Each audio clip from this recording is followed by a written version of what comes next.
أهلا بكم متابعي قناة ملوك الدواجن. اليوم سوف نتعرف الفرق بين الديك الشباب والديك الكبير في العمر كبير، يعني الديك الشايب والديك الشباب.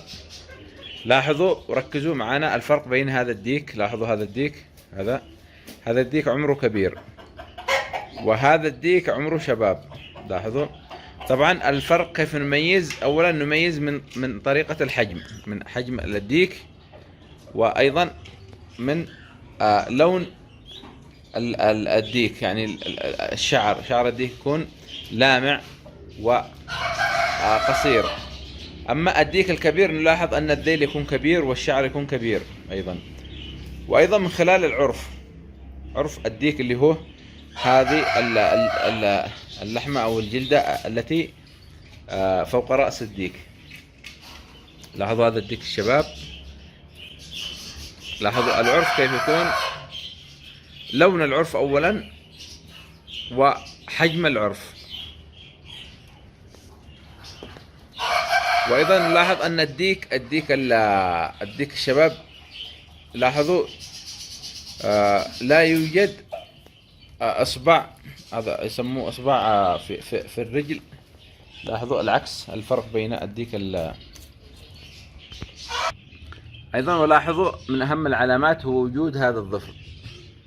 شوفوا عندنا الديك الشباب يكون في بداية النمو، والديك الكبير يكون، شوفوا لاحظوا حجمه كبير. يعني اذا لاحظت وجود هذا الظفر او هذا الاصبع الكبير، يعني ان الديك كبير في العمر. ولاحظوا اذا كان وجود بهذا الشكل، يعني ان الديك ما زال شباب.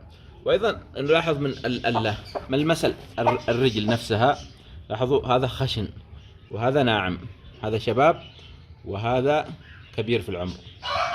وايضا العرف، لاحظوا العرف انتظر كبير جدا، حتى واللون لون هذا، شوف بعكس الشباب. لاحظوا الفرق بين الشباب.